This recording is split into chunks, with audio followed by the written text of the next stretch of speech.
ನಮಸ್ತೆ ಸ್ನೇಹಿತರೆ, welcome back to ಸಮೃದ್ಧಿ ಜೀವನ ಚಾನೆಲ್.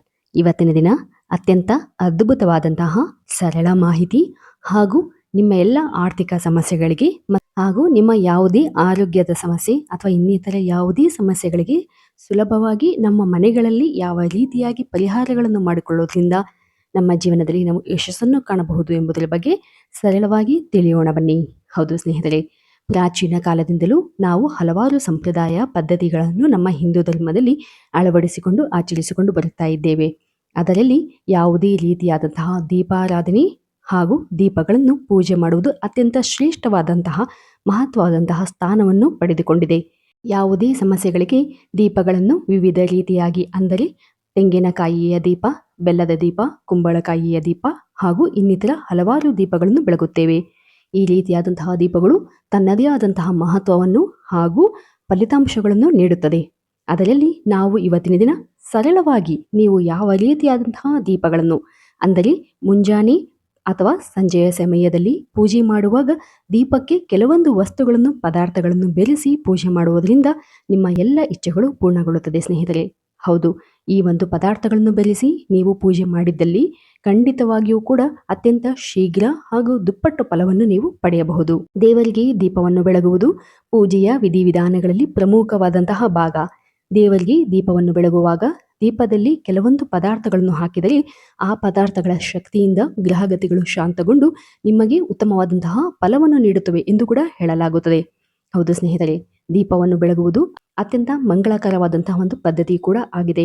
ಅದರಲ್ಲಿ ಯಾವುದೇ ಕಷ್ಟದ ಸಂದರ್ಭಗಳಲ್ಲಿ ಮನೆಗಳಲ್ಲಿ ಪ್ರತಿನಿತ್ಯ ತುಪ್ಪದ ದೀಪವನ್ನು ಬೆಳಗುವುದರಿಂದ ಯಾವುದೇ ರೀತಿಯಾದಂತಹ ಗ್ರಹ ದೋಷಗಳು ತಗುಲುವುದಿಲ್ಲ ಎಂಬ ಮಾತು ಕೂಡ ಇದೆ.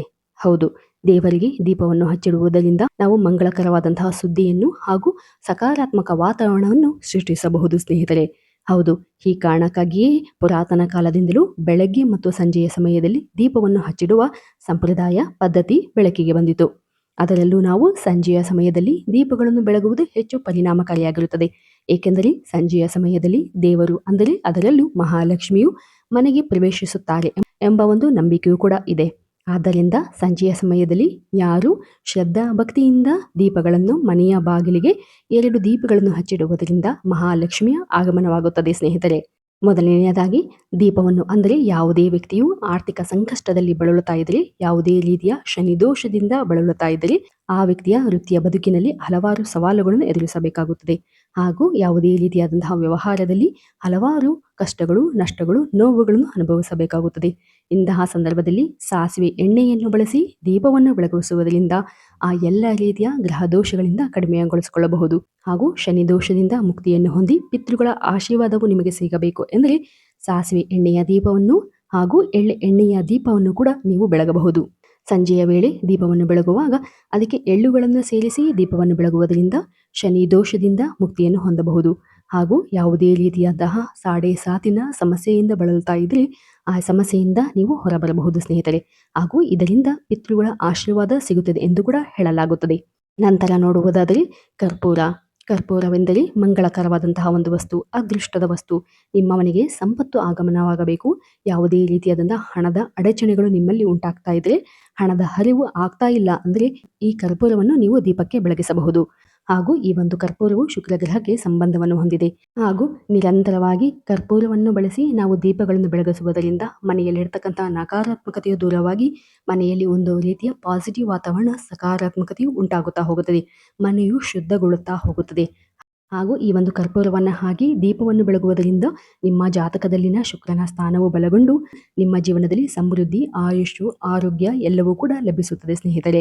ಶುಕ್ರನ ಮಂಗಳಕರವಾದಂತಹ ಪ್ರಭಾವದಿಂದಾಗಿ ಜೀವನದುದ್ದಕ್ಕೂ ಅದೃಷ್ಟವನ್ನು, ಸಮೃದ್ಧಿಯನ್ನು ಪಡೆದುಕೊಳ್ಳುತ್ತಾನೆ ಎಂಬ ನಂಬಿಕೆಯೂ ಕೂಡ ಇದೆ. ಆದ್ದರಿಂದ ಕರ್ಪೂರವು ಒಂದು ಶ್ರೇಷ್ಠವಾದಂತಹ ವಸ್ತು. ಈ ವಸ್ತುವನ್ನು ಬಳಸಿ ನೀವು ದೀಪಗಳನ್ನು ಬೆಳಗಿಸಿದರೆ ಖಂಡಿತವಾಗಿಯೂ ಉತ್ತಮ ಫಲಿತಾಂಶವನ್ನು ಪಡೆಯಬಹುದು. ನಂತರ ನೋಡುವುದಾದರೆ ಲವಂಗ. ನೀವು ಕೇಳಿರಬಹುದು, ಹಿಂದೂ ಧರ್ಮಗಳಲ್ಲಿ ಲವಂಗಕ್ಕೆ ಅತ್ಯಂತ ಉನ್ನತವಾದಂತಹ ಸ್ಥಾನವನ್ನು ನೀಡಲಾಗಿದೆ. ಲವಂಗಗಳನ್ನು ಬಳಸಿ ಹಲವಾರು ಪೂಜಾ ವಿಧಾನಗಳನ್ನು ಮಾಡಲಾಗುತ್ತದೆ. ಈ ಲವಂಗವನ್ನು ರಾಹು ಮತ್ತು ಕೇತುಗಳಿಗೆ ಸಂಬಂಧಿಸಿದ ವಸ್ತುಗಳೆಂದು ಪರಿಗಣಿಸಲಾಗುತ್ತದೆ. ಹಾಗಾಗಿ ನಾವು ದೀಪವನ್ನು ಬೆಳಗಿಸುವಾಗ ಅದರಲ್ಲಿ ಲವಂಗವನ್ನು ಹಾಕುವುದರಿಂದ ಯಾವುದೇ ರೀತಿಯಾದಂತಹ ರಾಹು ಕೇತುಗಳ ದುಷ್ಟ ಪರಿಣಾಮಗಳು ನಾಶವಾಗುವುದರ ಜೊತೆಗೆ ಲವಂಗವು ಸಕಾರಾತ್ಮಕ ಶಕ್ತಿ ಮತ್ತು ಆರ್ಥಿಕ ಸಮೃದ್ಧಿಯನ್ನು ಆಕರ್ಷಿಸುವ ಶಕ್ತಿಯುತ ಒಂದು ವಸ್ತುವಾಗಿರುತ್ತದೆ. ಹಾಗಾಗಿ ನಿರಂತರವಾಗಿ ಅಥವಾ ನಿಯಮಿತವಾಗಿ ಮನೆಗಳಲ್ಲಿ ಲವಂಗವನ್ನು ಹಾಕಿ ದೀಪಗಳನ್ನು ಬೆಳಗಿಸುವುದರಿಂದ ನಿಮ್ಮ ಇಚ್ಛೆಗಳು ಅತ್ಯಂತ ಶೀಘ್ರವಾಗಿ ಪೂರ್ಣಗೊಳ್ಳುತ್ತಾ ಹೋಗುತ್ತದೆ. ನಿಮ್ಮ ಮನೆಗಳಲ್ಲಿ ಒಂದು ಧನಾತ್ಮಕ ಶಕ್ತಿಯ ಸಂಚಾರವಾಗುತ್ತಾ ಹೋಗುತ್ತದೆ. ಮಹಾಲಕ್ಷ್ಮಿಯ ಆಗಮನವಾಗುತ್ತಾ ಹೋಗುತ್ತದೆ. ಯಾವುದೇ ರೀತಿಯ ಹಣದ ಅಡಚಣೆ ಅಥವಾ ಹಣದ ತೊಂದರೆಯನ್ನು ನೀವು ಎದುರಿಸುತ್ತಾ ಇದ್ದರೆ ಈ ಒಂದು ಲವಂಗವನ್ನು ಬಳಸಿ ದೀಪವನ್ನು ಬೆಳಗಿಸುವುದರಿಂದ ಹಣದ ಆಕರ್ಷಣೆಯು ಕೂಡ ಹೆಚ್ಚಾಗುತ್ತಾ ಹೋಗುತ್ತದೆ ಸ್ನೇಹಿತರೆ. ನಂತರ ನೋಡುವುದಾದರೆ ಏಲಕ್ಕಿ. ಹೌದು ಸ್ನೇಹಿತರೆ, ಏಲಕ್ಕಿಯನ್ನು ಸೇರಿಸಿ ದೀಪವನ್ನು ಬೆಳಗುವುದರಿಂದ ಲಕ್ಷ್ಮೀ ದೇವಿಯ ಅನುಗ್ರಹ ನಿಮಗೆ ಪ್ರಾಪ್ತವಾಗುತ್ತಾ ಹೋಗುತ್ತದೆ. ಏಲಕ್ಕಿಯ ಒಂದು ಸುವಾಸನೆ ಮಹಾಲಕ್ಷ್ಮಿಗೆ ಅತ್ಯಂತ ಪ್ರಿಯವಾದುದು ಎಂದು ಕೂಡ ಹೇಳಲಾಗುತ್ತದೆ. ಈ ಒಂದು ಏಲಕ್ಕಿಯನ್ನು ಬಳಸಿ ದೀಪವನ್ನು ಬೆಳಗಿಸುವುದರಿಂದ ನಿಮ್ಮ ಎಲ್ಲ ಇಚ್ಛೆಗಳು ಅತ್ಯಂತ ಶೀಘ್ರವಾಗಿ ಪೂರ್ಣಗೊಳ್ಳುತ್ತಾ ಹೋಗುತ್ತದೆ. ಹಾಗೂ ನಿಮ್ಮ ಯಾವುದೇ ಇಚ್ಛೆಗಳು ಪೂರ್ಣಗೊಳ್ಳಲು ವಿಳಂಬವಾಗ್ತಾ ಇದ್ದರೆ ಅಂತಹ ಸಂದರ್ಭಗಳಲ್ಲಿ ಈ ಒಂದು ಏಲಕ್ಕಿಯನ್ನು ನಿರಂತರವಾಗಿ ಬಳಸೋದ್ರಿಂದ ಮನೆಯಲ್ಲಿ ಸಮೃದ್ಧಿ ಸಂಪತ್ತು ಹೆಚ್ಚಾಗುವುದರ ಜೊತೆಗೆ ನೀವು ಕೈಗೊಂಡಂತಹ ಎಲ್ಲ ಕೆಲಸ ಕಾರ್ಯಗಳಲ್ಲೂ ಕೂಡ ಯಶಸ್ಸನ್ನು ಹಾಗೂ ಜಯವನ್ನು ಸಾಧಿಸಬಹುದು ಸ್ನೇಹಿತರೆ. ನಿಯಮಿತವಾಗಿ ಯಾರು ಈ ಒಂದು ಏಲಕ್ಕಿಯನ್ನು ಬಳಸಿ ದೀಪವನ್ನು ಬೆಳಗಿಸುತ್ತಾರೋ ಅಂತಹ ಮನೆಗಳಲ್ಲಿ ಲಕ್ಷ್ಮೀ ದೇವಿಯ ನೆಲೆಯಾಗುತ್ತದೆ ಎಂದು ಕೂಡ ಹೇಳಲಾಗುತ್ತದೆ. ಅಂತಹ ಮನೆಗಳಲ್ಲಿ ಲಕ್ಷ್ಮೀ ದೇವಿಯು ಶಾಶ್ವತವಾಗಿ ನೆಲೆಸುತ್ತಾರೆ ಎಂದು ಕೂಡ ಹೇಳಲಾಗುತ್ತದೆ ಸ್ನೇಹಿತರೆ. ಹೌದು, ಏಲಕ್ಕಿಯು ಅತ್ಯಂತ ಶ್ರೇಷ್ಠವಾದಂತಹ ವಸ್ತು. ಈ ಒಂದು ಏಲಕ್ಕಿಯನ್ನು ಬಳಸಿ ನಾವು ದೀಪಗಳನ್ನು ಬೆಳಗಿಸುವುದರೆ ಮನೆಯಲ್ಲಿ ಇರ್ತಕ್ಕಂಥ ನಕಾರಾತ್ಮಕತೆಯು ದೂರವಾಗಿ ಮನೆಯಲ್ಲಿ ಸಕಾರಾತ್ಮಕ ವಾತಾವರಣ ಉಂಟಾಗುತ್ತದೆ. ಮನೆಯಲ್ಲಿ ನೆಮ್ಮದಿ, ಸಂತೋಷ, ಸಮೃದ್ಧಿಯು ಹೆಚ್ಚಾಗುತ್ತದೆ ಎಂದು ಕೂಡ ಹೇಳಲಾಗುತ್ತದೆ ಸ್ನೇಹಿತರೆ. ಹೌದು, ಕೆಲವು ವಿಶೇಷವಾದಂತಹ ಪದಾರ್ಥಗಳನ್ನು ಬಳಸಿ ನಾವು ದೀಪಗಳನ್ನು ಬೆಳಗಿಸಿದರೆ ಖಂಡಿತವಾಗಿಯೂ ನಮ್ಮ ಜೀವನದಲ್ಲಿ ಉತ್ತಮವಾದಂತಹ ಫಲಿತಾಂಶಗಳನ್ನು ಕಾಣಬಹುದು. ಈ ರೀತಿಯಾದಂತಹ ಸರಳ, ಸುಲಭ ಆಧ್ಯಾತ್ಮಿಕ ವಿಚಾರಗಳಿಗಾಗಿ ದಯವಿಟ್ಟು ನಮ್ಮ ಚಾನಲನ್ನು ಸಬ್ಸ್ಕ್ರೈಬ್ ಮಾಡಿ ಮತ್ತು ಲೈಕ್ ಮಾಡಿ. ಧನ್ಯವಾದಗಳು.